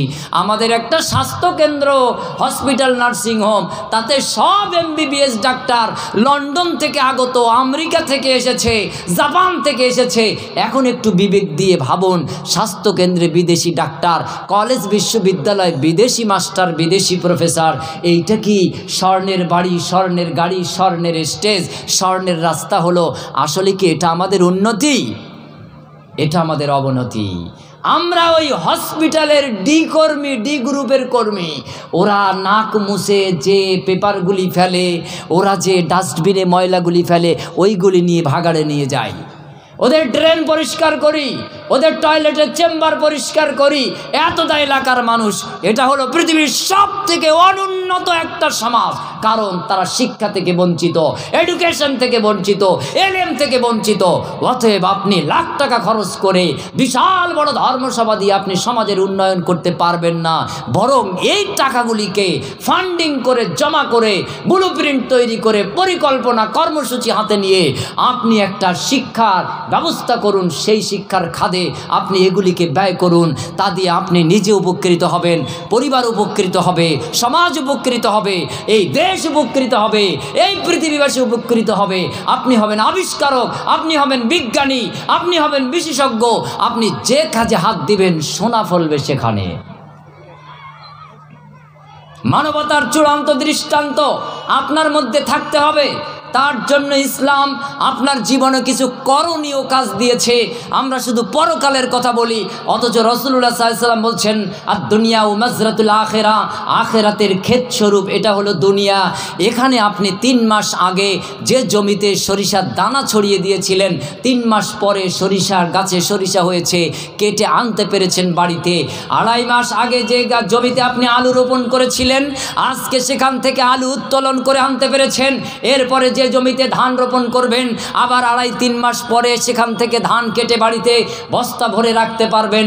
কিন্তু আপনি আগে এই দুনিয়ায় পরকাল করছেন, কিন্তু দুনিয়াটাকেই আপনি সাজাতে পারেননি, আপনি পরিপাটি করতে পারেননি। আপনার দ্বারা পরকাল কি করে পরিপাটি হতে পারে, এই ধারণা ভুল, এই চিন্তা ভুল। এই চিন্তায় পরিবর্তন আনতে হবে। রাসূলুল্লাহ সাল্লাল্লাহু আলাইহি ওয়াসাল্লাম তিনি মসজিদে যতক্ষণ থাকতেন সামাজিক কাজে তার থেকে বেশি সময় দিতেন। তিনি ইবাদতে যত সময় নিয়োগ দিতেন তার সময় তার থেকে অধিকতর সময় তিনি সমাজ কল্যাণকর কাজে যুক্ত থাকতেন। এমন এমন সামাজিক কল্যাণ প্রকল্প কাজ তিনি করেছিলেন, পৃথিবীর রাষ্ট্রপতিগণ তার কাছ থেকে এই ধারা, এই প্রকল্প, এই কর্মসূচি নিয়েছেন। আজকে রাজ্য সরকারের অনেক প্রকল্প মুহাম্মদ সাল্লাল্লাহু আলাইহি ওয়াসাল্লামের জীবনী গ্রন্থ তারিখে ইসলাম, ইসলামী হিস্ট্রি থেকে নেওয়া হয়েছে। আমাদের রাজ্য সরকারের পরিকল্পনায় যেসব উপদেষ্টা মণ্ডলী আছেন, তার মধ্যে একজনের সাথে আমার কিছু আন্তরিকতা, সখ্যতা আছে। মাঝে মাঝে তার সাথে আমার কথোপকথন হয়, এখনও তার সাথে আমার কথোপকথন হয়। কথোপকথনে জানা যায় উনি যে ধারা থেকে, যে সাইট থেকে পরিকল্পনাগুলি দিয়ে থাকেন, 134 জন উপদেষ্টার মধ্যে তিনি একজন। আর সেটা হলো তারিখে ইসলাম, ইসলামের ইতিহাস থেকে, মুহাম্মদ সাল্লাল্লাহু আলাইহি ওয়াসাল্লাম থেকে নিয়ে আবু বকর, ওমর, ওসমান, আলী, এইসব সাহাবীদের আমলে যেসব প্রকল্পগুলি চালু হয়েছিল সেগুলি উপস্থাপন হয়। 134 জনের মেধাশক্তির থেকে মুখ্যমন্ত্রীর দপ্তরে পরিকল্পনাগুলি পেশ হয়। এগুলি নিয়ে আবার বিবেচনা হয়, মূল্যায়ন হয়, ভালো দিক, খারাপ দিক, মাইনাস প্লাস দিকগুলি আলোচিত হয়। এরপর তারা সেইটাকে মান্যতা দেয়, যেটার মধ্যে উপকার বেশি, ক্ষতি কম। ভালো দিকটা বেশি, ক্ষতির দিকটা কম, এইটাকে মান্যতা দেয়। তারই মধ্যে আজকে দেখেন শিক্ষার উপরে ছাত্রদের জন্য কত প্রকল্প, শিক্ষার্থীদের জন্য কত প্রকল্প, শিশুদের জন্য কত প্রকল্প। এর মধ্যে যে সব ভালো তা নয়, ভালোর দিকটা বেশি, অথবা চিন্তা ভাবনা বেশি ভালো, কিন্তু সেইটা প্রয়োগ হয় যেতে যেতে আমরা কিছু ক্ষতিগ্রস্ত হই। এতে কিন্তু কারোর পাপ হবে না। এটা আমি এই জন্য উল্লেখ করছি যে তারা আজকে ওখান থেকে নিতে চাচ্ছে, সেখান থেকে শিখে আজকে আমাদের সামনে পেশ করছে, কিন্তু আমরা মসজিদের ইমাম হিসেবে আমরা এগুলি কখনো মানুষের সামনে উপস্থাপন করতে পারিনি। আর মানুষ, আপনারাও আমাদেরকে এই সুযোগ করে দেননি, আমরাও বলতে পারিনি। উদাহরণস্বরূপ আমি বলি, মনে করেন সুদ হারাম। আল্লাহ কোরআনে বলছেন ওয়া হাল্লাল্লাহুল বাইয়া ওয়া হাররামার রিবা, ব্যবসাকে করা হয়েছে হালাল, বৈধ, আর নিষিদ্ধ করা হয়েছে সুদ। আমি যদি ধর্মসভায় আমার সারা জীবন 40 বছর সময় পাই, আর আপনারা যদি 1 লাখ কেন 1 কোটি মানুষ বসে থাকেন, আমি যদি বলি সুদ হারাম, সুদ মহাপাপ, সুদের সর্বনিম্ন পাপ নিজ মায়ের সাথে ব্যভিচার করার মতন মহা অন্যায়, এটা হলো সুদের সবথেকে ছোট পাপ, এই পাপ আপনারা কেউ করবেন না, এটা হারাম, কিয়ামত পর্যন্ত মানুষ মানবে তার গ্যারান্টি নেই। কারণ বিকল্প ধারা চাই, বিকল্প ব্যবস্থা চাই। উদাহরণস্বরূপ 5 জন 10 জন মিলে 10,000 টাকা করে দিয়ে 1 লাখ টাকার একটা ফান্ড করলাম। আমি বক্তা তার মধ্যে আছি, আমি ইমাম তার মধ্যে আছি, আমি সভাপতি সেক্রেটারি তার সাথে আছি। 1 লাখ টাকা জমা করে আমি দেখলাম এই সমাজে কোন মহিলাগুলি সমিতির থেকে, ব্যাংক থেকে 10,000 টাকা লোন নিয়েছে, তারা 1 বছর 2 বছর ইএমআইয়ের মাধ্যমে 12,000 টাকা পরিশোধ করে 2,000 টাকা ইন্টারেস্টে সুদ দেয়। আপনি সেই মহিলাদেরকে খোঁজখবর নিয়ে লিস্ট করলেন, একদিন তাদেরকে ডাকলেন। এবার আপনি মোবাইল অ্যাপসের মাধ্যমে অর্থনীতি সম্পর্কে যারা বোঝে, ব্যাংকিং নীতিমালা সম্পর্কে যারা জ্ঞান রাখে, তাদেরকে আপনি একটু সার্চ করতে বললেন। দেখলেন যারা সুদে এই টাকাগুলি নিয়েছে, লোনগুলি নিয়েছে, কার সিভিল কত ভালো, কার পয়েন্ট কত বেশি, অর্থাৎ কে মাসে মাসে ইএমআইগুলি ঠিক মতন দিয়ে যায়। আপনার এলাকায় 50টা মহিলা আছে এই রকম সমিতির থেকে 10,000 করে লোন নিয়েছে, আপনি তাদের মধ্য থেকে দেখলেন সিভিল খুব ভালো 5 জন 10 জন, তাদেরকে আপনি বেছে একদিন ডাকলেন এক জায়গায়। আমি মৌলভী সাহেব ধরুন নেতৃত্ব দিলাম, এখানে আমি তাদেরকে বললাম, আমার বোনেরা আপনারা কত টাকা লোন নিয়েছেন? বলল 10,000। কত মাসে পরিশোধ? বলল 12 মাসে। কত টাকা পরিশোধ দিতে হবে? বলে 2,000 টাকা প্লাস করে মোট 12,000 টাকা। আমি যদি বলি বোন আমরা আপনাকে 10,000 টাকা লোন দেব, ওই সমিতি ব্যাংক যা সুযোগ সুবিধা দিয়েছে তাই দেব, মাসে মাসে যে ইএমআই হয় তাই দেব, শুধুমাত্র যে টাকা দেব সেই টাকাই ফেরত দিতে হবে, 1 টাকাও বেশি দিতে হবে না। 12 মাস ধরে 1 বছরে আপনি পরিশোধ করবেন, 1 টাকাও ইন্টারেস্ট দিতে হবে না। আচ্ছা বলুন তো, ওই মহিলাটা যদি আপনার বউ হয় তাহলে তো আপনি ভালো চেনেন। ওই মহিলাটা ওই 10,000 নিয়ে 12,000 দেওয়ার অফিসে যাবে, না 10,000 নিয়ে একই সুযোগ সুবিধা পাবে 10,000 টাকা পরিশোধ করার অফিসে যাবে? কোনটায় যাবে বলেন? এখন আমি যদি খেলার মাঠে এই রকম অফিস খুলে বসি যে 10,000 লোন দেব, 10,000 1 বছরে 10-12 মাসে ফেরত নেব, 1 টাকাও বেশি নেব না, আমার মঞ্চে, আমার মাঠে, আমার অফিসে যাবে না আমি বক্তা লাখ টাকা খরচ করে মঞ্চ করে সেখানে 3 ঘন্টা ব্যাপী সুদ হারামের অজ করে সুদ ঠেকাতে চাইব, ওই মঞ্চে যাবে না ওই অফিসে যাবে টাকা নিতে? চিন্তা করেন আপনি। আপনার বিবেকের কাছে আমি জিজ্ঞাসা করছি, আজ আপনার স্বচ্ছ চোখ আর হৃদয়ের সামনে উপস্থাপন করছি। অতএব সুদ হারাম, সুদ ঠেকানোর জন্য, শোষণ ভিত্তিক সুদ ভিত্তিক সমাজ ব্যবস্থা এটাকে ঠেকানোর জন্য চাই ইসলামিক অর্থনীতির চালু। আমাদের কেউ SBI ব্যাংক করে দেবে না। আপনার মসজিদের কমিটির তত্ত্বাবধানে এই এলাকার মানুষেরা ক্ষুদ্র ক্ষুদ্র ফান্ডিং করে তারা এলাকার মানুষকে 1,000-2,000 টাকা এইভাবে কর্জে হাসানা নয়, লোন তার নাম দেন। কর্জে হাসানা বললে মনে করবে ওটা জীবন বাকি আর ফেরত আসবে না। আপনি তার উপরে রুল জারি করুন, রুলস নিয়ম কানুন প্রয়োগ করুন। ওই ব্যাংকের যা নিয়ম সবই ভালো, একটা নিয়ম খারাপ, সেটা হলো টাকার বাচ্চা পাড়ায়। ওরা মাসে মাসে টাকা রিটার্ন নেয়, ঠিক আছে। ওরা টাকা না দিলে খুব তাগাদা করে, ওটাও ঠিক আছে। টাকা না দিলে জরিমানা করে, ওটাও ঠিক আছে। পেনাল্টি হয়, ওটাও ঠিক আছে। কিন্তু ওই যে 1,000 দিলাম 1,100 দিতে হবে, এটাই হারাম। আপনি সেই পয়েন্ট আউট করে তার বিকল্প ব্যবস্থা করেন। অস করে সুদ বন্ধ করা যাবে না, এটা চূড়ান্ত কথা। কিন্তু ইসলামিক অর্থনীতি সমাজে চালু করে দিলেই সুদ দূরে সরে যাবে। সুদ কোথায় যাবে আপনি খুঁজেও পাবেন না। এক সমাজে এভাবে চালু করা হলো, আলহামদুলিল্লাহ। কয়েকটা সমিতির থেকে একদিন আমরা যেখানে মিটিংয়ে সেখানে হাজির বড় বড় অফিসাররা, তারা এসে বলছে, স্যার আপনারা যে কাজ করেছেন, আমাদের এলাকায় যে পরিধি ছিল, যেভাবে আমাদের গ্রাহক সংখ্যা বাড়ছিল, সেগুলি সব কেটে যাচ্ছে। আপনাদের কাছে আমরা রিকোয়েস্ট করছি, আপনারা একটু আমাদের কথা একটু ভাবনা চিন্তা করুন, আমাদের তো একটা ব্যবসা। আমি তখন তাদের সামনে আরও অকপটে বললাম, আলহামদুলিল্লাহ, আমরা মানুষের জন্য আপনাদের থেকে আরও ভালো পলিসি নিয়ে এসেছি। আমরা গবেষণা করে দেখেছি এটা মানব উপকারী একটা পলিসি। ব্যাংকের অফিসাররা, আমরা তাদেরকেও দাওয়াত দিলাম। দক্ষিণ 24 পরগনার মধ্যে একটি জায়গায় 40 লাখ টাকার একটা ফান্ড এলাকার যুবকরা তারা তৈরি করে তারা ইসলামিক অর্থনীতি চালু করে বড় বড় ব্যাংকের গ্রাহক কেটে কেটে এই ক্ষুদ্র ফান্ডিং ইসলামিক অর্থনীতির মধ্যে তারা আসতে প্রস্তুত, তারা আসছে। আলহামদুলিল্লাহ। এর অভাব কোথায়? এর অভাব হচ্ছে আল্লাহ বলছেন ওয়াতাসিমু বিহাবলিল্লাহ, তোমরা আমার রজ্জুকে ঐক্যবদ্ধভাবে দৃঢ়ভাবে আঁকড়ে ধরো, ঐক্যবদ্ধভাবে তোমরা থাকো। কিন্তু আমরা ঐক্যবদ্ধ নই, আমরা ছিন্ন বিচ্ছিন্ন, আমরা ছন্ন ছাড়া। কি করে আমরা ঐক্যবদ্ধ হব? আমরা তো স্বামী স্ত্রীর মধ্যেই দ্বন্দ্ব, বাপ ছেলে মেয়ের মধ্যে মিল নেই, ভাই বোনের মধ্যে মিল নেই, সমাজে প্রতিবেশীর সাথে মিল নেই, ইমামের সাথে মুসল্লিদের চলে না, মুসল্লিদের সাথে ইমাম মুয়াজ্জিনের চলে না, কমিটির সাথে ইমামের চলে না, কমিটির সাথে সাধারণ সমাজের মানুষের চলে না। কমিটি একবার পদ পেয়েছে, ও মরার আগ পর্যন্ত আর পদ ছাড়তে চায় না। এই যে দুরবস্থা, আপনি কিভাবে ঐক্যবদ্ধ হবে?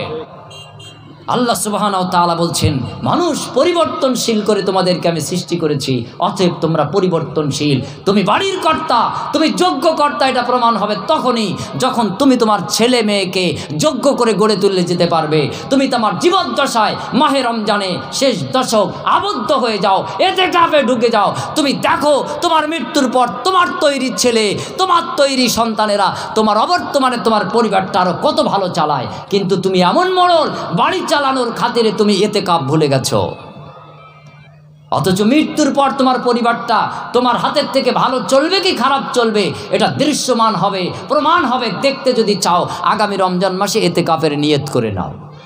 কোরআনের কথা, রসুলের কথা, জনাবে রাসূলুল্লাহ সাল্লাল্লাহু আলাইহি ওয়াসাল্লাম বিশ্বের বিরাট অঞ্চল পরিচালনা করছেন রাষ্ট্রপতি, প্রত্যেক বছর তিনি ইতিকাফ করতেন। আর আমরা, আমাদের ইমাম জীবনে কোনো দিন ইতিকাফে বসে না। মসজিদের সেক্রেটারি, সভাপতি, ক্যাশিয়ার ভুলেও ইতিকাফে বসে না। ও ভাড়া করে এনে তারপর ইতিকাফে বসাবে, ওর টাকা দেবে, কিন্তু ওর বসার সময় নেই। ভাবতে পেরেছেন আপনি? আর নবীজি মুহাম্মদুর রাসূলুল্লাহ সাল্লাল্লাহু আলাইহি ওয়াসাল্লাম প্রত্যেক বছর ইতিকাফ করতেন। ওয়া আনতুম আকিফুনা ফিল মাসাজিদ, আল্লাহ সুবহানাহু ওয়া তাআলা ইরশাদ করেছেন তোমরা মসজিদে নিজেদেরকে আকিফুন করো, আবদ্ধ করে নাও। ইতিকাফের কথা বলা হচ্ছে। আর আপনি বাপ, আপনি বুড়ো হয়ে গেছেন, 70, 75, 80 বছর বয়স, লাঠি ছাড়া হাঁটতে পারেন না, সোজা হয়ে গাড়িতে বসতে পারেন না, তারপরও আপনি বাড়ির কর্তৃত্ব ছাড়বেন না। আপনি শুধু বলছেন আমি মরে গেলে বাড়ি চলবে কি করে, আমি মরে গেলে এই পরিবার চলবে কি করে। আপনি একবার মরে দেখেন এই পরিবার কীরকম চলে। আপনি বাপ, যখনই আপনি বার্ধক্যে উপনীত হয়েছেন, আপনার বড় ছেলের হাতে সব পরিবার ছেড়ে দেন। আয় রোজগার হিসাব নিকাশ আপনি করে বুঝ করে তাকে সঠিক প্রদর্শন করান। আপনি বেঁচে থাকতে তাকে পরিচালক বানিয়ে যান। আপনি যে নেতা, আপনি ছেলেকে যে তৈরি করলেন, আপনি সমাজের কর্তা, আপনার অধীনস্থ যারা তাদেরকে আপনি তৈরি করেছেন তাদেরকে সুযোগ করে দেন। তারা সুযোগ পেয়ে তারা তাদের দায়িত্ব বুঝে নেবে, দেখবেন আপনি কত পরিতৃপ্ত হবেন। কেন আমি কর্তা হিসেবে আমাদের এই গড়িমসি এই অবস্থা? আমাদের মধ্যে ইতিসাম, ঐক্যবদ্ধ জীবন কবে আসবে? মৃত্যুর পরে। মনে রাখবেন জানাজা সালাতের মূল্য অত বেশি নয় যে মূল্য ফজর, জোহর, আসর, মাগরিব, এশা, জুমা রয়েছে। কিন্তু আমরা তো ঐক্যবদ্ধ জানাজার নামাজে, যে শালিকার বিয়ের সময় বোনাইকে কতভাবে গড়িমসি ধরাধরি করে বাড়িতে আনতে হয়, এই দুলা ভাই যখন শুনল শ্বশুর বসায় মারা গেছে, সব রাগ গোস্বা অভিমান ফেলে রেখে জানাজার কাতারে হাজির হয়ে গেছে। আরে মৃত্যু লাশকে কেন্দ্র করে ঐক্যবদ্ধ হওয়ার কি প্রয়োজন আছে? 3 জন মানুষ জোহরের নামাজে এসেছে, ওই 3 জন মানুষ জানাজার সালাত আদায় করে আল্লাহর সামনে বান্দার জন্য সুপারিশ করেছে। আল্লাহর প্রিয় 5 ওয়াক্ত নামাজি বান্দা, এই বান্দার সুপারিশ আল্লাহ কবুল করে মাইয়িতকে নাজাতের ব্যবস্থা করে দিয়েছেন, জান্নাতের বাসিন্দা বানিয়ে দিয়েছেন। আর দুনিয়ার সব মুনাফিক মুশরিক, ওযু নেই, কালাম নেই, কিছু নেই, বিনা ওযুতে জানাজায় 20,000 লোক হাজির করে আপনার বাপের কি উপকার হবে? আমরা তো ওই শ্রেণীর মানুষ, ফজরের নামাজে মসজিদ খালি রাখি, আর মৃত্যু মানুষকে লাশ সামনে নিয়ে আমরা ঈদগাহ ভরে ফেলি। আমরা এই পথ হারা মানুষ। অবশ্যই জানাজার নামাজের ফজিলাত আছে, তার সওয়াব আছে, নেকি আছে, কিন্তু ফজরের নামাজের থেকে বেশি নয়, জোহরের থেকে বেশি নয়, আসর, মাগরিব, এশার থেকে বেশি নয়, জুমার থেকে বেশি নয়। আমি আপনি সমাজ কল্যাণকর কাজে ঐক্যবদ্ধ নয়, কোনো অবস্থাতেই ঐক্যবদ্ধ নয়। অথচ আল্লাহ বলছেন ওয়াতাসিমু বিহাবলিল্লাহ জামিআ ওয়া লা তাফাররাকু, তোমরা আমার রজ্জুকে মজবুতভাবে আঁকড়ে ধরো, দলে দলে বিভক্ত হয়ো না। স্বামী স্ত্রী ঐক্যবদ্ধ, বাপ ছেলে মেয়ে ঐক্যবদ্ধ, পরিবার এক জমাট বাঁধা ঐক্যবদ্ধ, সমাজ প্রতিবেশীকে নিয়ে ঐক্যবদ্ধ, এক মহল্লা আরেক মহল্লা, এক পাড়া আরেক পাড়াকে নিয়ে ঐক্যবদ্ধ, এক গ্রাম আরেক গ্রামকে নিয়ে পঞ্চায়েত আকার নিয়ে ঐক্যবদ্ধ, এক ব্লক আকার নিয়ে ঐক্যবদ্ধ, এক থানা আকার নিয়ে ঐক্যবদ্ধ, এক ডিস্ট্রিক্ট আকার নিয়ে ঐক্যবদ্ধ, এক রাজ্য ভিত্তিক ঐক্যবদ্ধ, এক দেশ ভিত্তিক ঐক্যবদ্ধ, গোটা পৃথিবী ভিত্তিক আমরা ঐক্যবদ্ধ। আপনি যে ধর্মের অনুসারী তাতে তো ঐক্যবদ্ধ হবেনই, পাশাপাশি আপনার পার্শ্ববর্তী ধর্ম যারা আছে, হিন্দু, মুসলিম, খ্রিস্টান, জৈন, আর্য, সব ধর্মের অনুসারীর মধ্যে থাকবে এক মেলবন্ধন, এক বাতাবরণ, এক ঐক্যবদ্ধ জীবনযাপন। এরই নামই হলো ঐক্যবদ্ধ জীবনযাত্রা। আপনি বাজারে গেলেন দুর্গাপুজোর সময়, আজকে সনাতন ধর্মের মানুষগুলি দুর্গাপূজা নিয়ে ব্যতিব্যস্ত, কিন্তু আপনি মুসলিম, ভালো লাউ চাষ করেছেন, পটল চাষ করেছেন, পেঁয়াজ চাষ করেছেন, আলু চাষ করেছেন, ওই সময় বাজারে নিয়ে গেলেন, ওই উপলক্ষে দাম বেড়ে গেছে, আপনি একটু মুনাফা অর্জন করলেন। আমাদের ঈদ, আমাদের বিভিন্ন অনুষ্ঠানের সময় অন্য ধর্মের মানুষগুলি অনেক কিছু তৈরি করে তারা আবার বাজারে নিয়ে এসেছে, আবার তারা কেনাবেচা করলো, আমরাও কেনাবেচায় শরিক হলাম, আমরা একটু উপকৃত হলাম, তারা উপকৃত হলো। সমাজের সামঞ্জস্যতা স্রষ্টার পক্ষ থেকে এভাবে বজায় হয়। আর আমি আপনি এত সংকীর্ণ যে আপনার এলাকার যে মুদিখানা দোকান, ওই দোকান থেকে কোনো কিছু কেনার আপনার সুযোগ হয় না, কারণ আপনার গ্রামের মুদিখানার দোকানের সাথে আপনার শত্রুতা তৈরি হয়ে গেছে। আর কৃষ্ণনগর যে আপনি গাড়ি ভর্তি করে বাজার নিয়ে আসেন, অথচ আপনার বাড়ি যদি রাত 12টায় আগুন লাগে, তাহলে কৃষ্ণনগর ওই ভাইজান আপনার আগুন নেভাতে আসবে না, খবরও পাবেন। আগুন নেভানোর জন্য জগ, বালতি, গ্লাস নিয়ে হলেও আপনার প্রতিবেশী আগে যাবে, ও চিরশত্রু হতে পারে। আপনার ছেলেটা পানিতে পড়ে গেছে, এই পানির থেকে ঠেকানোর জন্য আমি 24 পরগনার থেকে আসতে পারবো না, আপনার ওই শত্রু যাকে মনে করেন, ওই কিন্তু প্রথম ঝাঁপ দিয়ে আপনার বাচ্চাটাকে পানির থেকে উত্তোলন করবে। ওই ছিল আপনার পরম মিত্র, পরম বন্ধু। মহান সত্তা আল্লাহ সুবহানাহু ওয়া তাআলা তাই বলছেন, সৎ কাজের আদেশ, অসৎ কাজের বাধা, এই দুটি কাজ মুসলিম উম্মাকে আল্লাহ সুবহানাহু ওয়া তাআলা দিয়েছেন।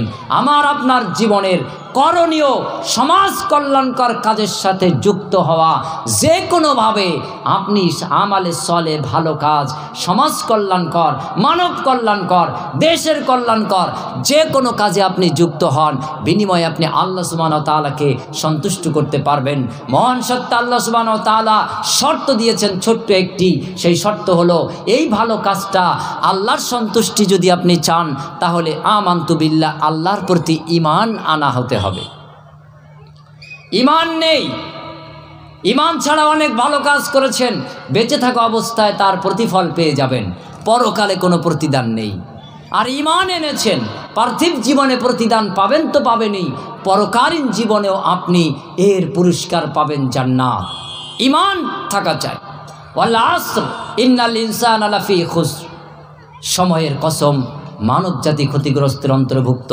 ইল্লাল্লাযীনা আমানু, তবে তারা নয় যারা আমি আল্লাহর প্রতি বিশ্বাস স্থাপন করেছে, ওয়া আমিলুস সালিহাত, ভালো কাজ করে চলেছে, ওয়াতাওয়াসাউ বিল হক, হকের উপর আছে, হকের দাওয়াত দেয়, ওয়াতাওয়াসাউ বিস সাবর, বিপদ মুসিবতে এক আল্লাহর উপরে ধৈর্য ধারণ করে, এরা ক্ষতিগ্রস্ত নয়, এরা সফল। আপনি যে ঈমান এনেছেন তার দৃষ্টান্ত কি, তার স্বীকৃতি কি? তার স্বীকৃতি হচ্ছে কুল, বলো হুয়াল্লাহু আহাদ, আল্লাহ এক, তিনি অদ্বিতীয়, লা শরীকা আল্লাহ, তার কোনো শরীক নেই। আল্লাহুস সামাদ, তিনি চিরঞ্জীব, অমুখাপেক্ষী। লাম ইয়ালিদ ওয়া লাম ইউলাদ, তিনি কারোর থেকে জন্ম নেননি, কাউকে তিনি জন্ম দেননি, এসব থেকে তিনি পাক ও পবিত্র। ওয়ালাম ইয়াকুল লাহু কুফুয়ান আহাদ, তার সমতুল্য সমকক্ষ কেউ বা কিচ্ছু নেই। অতএব সম্মানিত উপস্থিতি, আমাদের ফিরে আসতে হবে সঠিক পরিক্রমায়, সঠিক পরিকল্পনায়। সামাজিক কার্যবিধির সাথে আমরা সর্বক্ষেত্রে যুক্ত হয়ে যাই। মসজিদের ভিতরে সালাত অবশ্যই আমালে সলে, কিন্তু বাকি 24 ঘন্টাও আমালে সলের মধ্যে গণ্য থাকতে হবে। সেই কাজ, সেই পরিধি আপনার বাড়ি থেকে বাজার পর্যন্ত, আপনার গ্রাম থেকে রাজধানী পর্যন্ত, আপনার জন্ম থেকে মৃত্যু পর্যন্ত সব জায়গায় সব ক্ষেত্রে ভালো কাজের সুবর্ণ সুযোগ আল্লাহ দান করেছেন। মহান সত্তা আল্লাহ সুবহানাহু ওয়া তাআলা তিনি আমাদেরকে যেন সেই সুতৌফিক এবং সুমতি এনায়েত করেন। আমরা সকলে যেন সমস্ত ভেদাভেদ ভুলে যেয়ে কাঁধে কাঁধ মিলিয়ে ঐক্যবদ্ধভাবে সমাজ উন্নয়নের জন্য, এই দেশের উন্নয়নের জন্য, এই পৃথিবীর উন্নয়নের জন্য, পরকালকে সামনে রেখে আমরা যেন একটা পরিকল্পনা মাফিক আমাদের জীবন, আমাদের সমাজকে পরিচালিত করতে পারি। তার জন্য মদমুক্ত সমাজ চাই, সুদমুক্ত সমাজ চাই, জুয়ামুক্ত সমাজ চাই, লটারি মুক্ত সমাজ চাই, পরকিয়া মুক্ত সমাজ চাই, জেনা ব্যভিচার মুক্ত সমাজ চাই, চুরি মুক্ত সমাজ চাই, ডাকাত মুক্ত সমাজ চাই, হাইজাকার মুক্ত সমাজ চাই, ইফতিজিং মুক্ত সমাজ চাই। আমরা সমাজ চাই বেপর্দা মুক্ত, পর্দানশীলা নারী, পর্দানশীল পুরুষ। সেই সমাজ একটা সুশীল সমাজে পরিণত হতে পারে।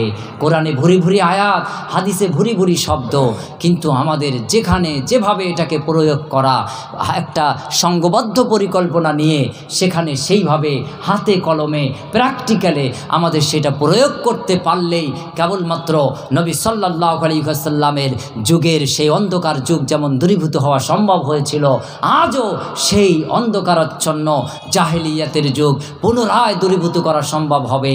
হেদায়েতের আলো, কোরআনের আলো জ্বালিয়ে মানুষকে আলোকিত জ্ঞানীতে পরিণত করা যাবে, আলোকিত সমাজ ব্যবস্থা পরিণত হবে।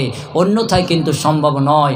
শুধু ওয়াজের মধ্যে ডুবে থাকলেই হবে না, শুধু এইভাবে এই দিন রাত বছর ঘুরলেই হবে না, তার জন্য বাস্তব পরিকল্পনা চাই। তাই আমাদের জীবনের সবথেকে বড় করণীয় হচ্ছে পরিকল্পনা হাতে নিয়ে রুট প্ল্যান তৈরি করে, ব্লুপ্রিন্ট তৈরি করে এবার সেটাকে বাস্তবায়ন করা।